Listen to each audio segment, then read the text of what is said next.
Kapolri Jenderal Listio Sigit Prabowo menegaskan komitmennya dalam memberantas judi online di Indonesia hingga ke akarnya. Kapolri akan memeriksa siapa saja yang terlibat dalam kasus judi online termasuk jika hasil pemeriksaan mengarah kepada nama-nama tertentu termasuk mantan Menteri Komunikasi dan Informatika Budi Aris Setiadi. Sosok Budi Ari juga nanti akan dimintai keterangan gitu Pak, karena kan dulu di Kominfo terus ada juga di Komdigi. Ya saya kira kalau nanti dalam pemeriksaan yang dilakukan oleh anggota saya mengarahkan nama-nama tertentu, saya kira tentu pasti akan diproses, akan diperiksa. Sebelumnya, mantan Menteri Kominfo yang kini menjabat Menteri Koperasi, Budi Aris Setiadi, mendorong pengungkapan kasus judi online di Komdigi dan siap diperiksa polisi. Budi menegaskan dirinya tidak terlibat dalam kasus judi online yang melibatkan belasan pegawai Kementerian Komunikasi dan Digital. Solusinya gimana? Lalu kita warga negara. Dan nanti katanya polisi mau mendalami Pak, gimana Pak? Tunggu aja dalamnya nggak apa. Kita siap di proses. Siap dipanggil gitu Pak. Pasti nggak. Berarti siap, pasti nggak terlibat Pak. Ya. Pak kenal nggak Pak Mas sudah pegawai Komdigi yang dipisah Pak? Ya tahu lah namanya. Hari Minggu lalu, polisi kembali menangkap 2 orang tersangka dalam kasus judi online di Kementerian Komunikasi dan Digital. Keduanya berperan sebagai penghubung antara bandar judi dan oknum pegawai Komdigi. Dari keduanya, polisi menyita uang tunai senilai 300 juta rupiah dan uang dalam rekening sebesar 2,8 miliar rupiah. Mengamankan salah seorang DPO dengan inisial MN. Jadi dilakukan pengembangan dan didapatkan 1 orang tersangka lagi dengan inisial DM. Daripada MN ini adalah yang menyetorkan uang dan menyetorkan atau menyerahkan list website untuk dijaga websitenya supaya tidak diblokir.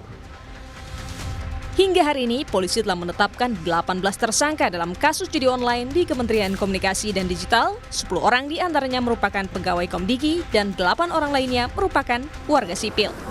Tim Liputan, Kompas TV. Dalam perkembangan terbaru, Polda Metro Jaya kembali menetapkan tersangka baru dalam kasus judi online yang melibatkan pegawai Kementerian Komunikasi dan Digital Komdigi. Istri DPO berinisial A ditetapkan polisi sebagai tersangka terkait kasus judi online atas dugaan keterlibatannya dalam tindak pidana pencucian uang. Dari tangan tersangka baru, penyidik menyita uang miliaran rupiah, puluhan buah perhiasan, dan jam tangan mewah. Inisialnya D. Ya, D ditetapkan sebagai tersangka karena diduga terlibat TPPU, tindak pidana pencucian uang, yang dilakukan oleh DPO A alias M. D ini, tersangka D adalah istri dari DPO A, ya. Kapolri menegaskan keseriusannya dalam memberantas judi online di tanah air. Kapolri bahkan mengaku siap mundur jika tersangkut judi online. Apa yang jadi kendala membongkar jaringan judi online khususnya di Kementerian Komunikasi Digital? Siapa yang bisa memiliki kuasa sehingga mampu mengatur kerja jaringan judi online di Komdigi? Kita bahas sore hari ini di Kompas Petang bersama dengan pengamat kepolisian ISES Bambang Rukminto. Selamat petang Pak Bambang. Bagaimana Anda melihat proses pengungkapan jaringan judol di Komdigi? Apakah sudah terungkap peran-perannya dan juga aliran dananya kemana saja? Kalau melihat yang disampaikan di media massa, yang disampaikan oleh Dirkrim ya memang ada kemajuan sedikit ya, tetapi ini belum menyentuh pada akarnya.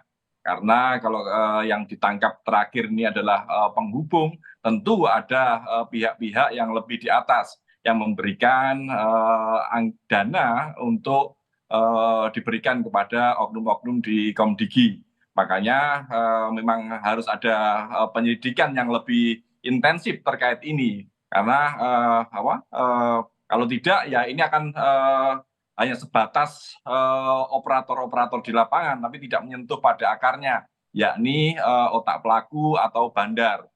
Di kementerian sendiri seharusnya juga ada, sebagai lembaga pemerintah seharusnya ada satuan kontrol dan pengawasan yang ini ternyata juga tidak efektif. Makanya memang di kementerian ini juga harus ada pihak-pihak yang diperiksa, termasuk kalau dorongan masyarakat, Menteri Menkominfo sebelumnya yang memberikan rekomendasi pada oknum ini yang juga harus segera diperiksa seperti itu. Jadi Anda melihat peluang besar Menkominfo sebelumnya Budi Ari untuk diperiksa? Harusnya demikian, karena sangat naif sekali bila seseorang yang seperti disampaikan oleh Polda Metro yang tidak diterima sebagai PNS kemudian diangkat lagi. Artinya ada sesuatu sesuatu hubungan spesial antara yang memberikan rekomendasi dengan yang diberikan rekomendasi. Makanya kalau kemudian oknum ini terlibat, sebelumnya ada hubungan apa? Makanya memang seharusnya segera dilakukan pemeriksaan terhadap pihak-pihak yang terkait seperti itu. Ada 10 pegawai dari Komdigi yang jadi tersangka dalam kasus ini. Atasannya apakah kemudian juga patut untuk diperiksa? Harusnya demikian, karena kalau kita melihat tata kelola birokrasi, ada satuan pengawas, inspektorat di kementerian yang menjalankan pengawasan.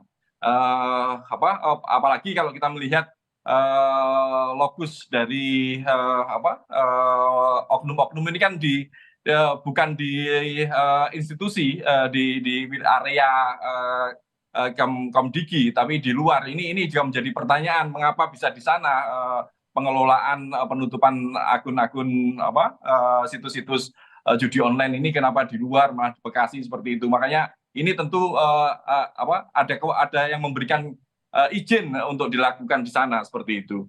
Terakhir Pak Bambang, apakah Anda melihat juga di sini polisi sudah mulai bergerak untuk mengejar sosok yang kuat di jaringan ini?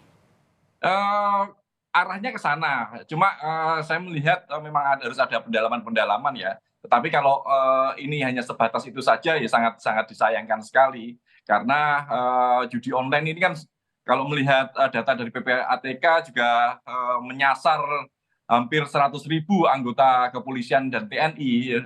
Makanya harus gerak cepat yang dilakukan oleh kepolisian untuk melakukan pemberantasan judi online ini gitu. Komitmen Kapolri ini harus konsisten, harus dinyatakan dengan implementasi yang lebih bagus seperti itu.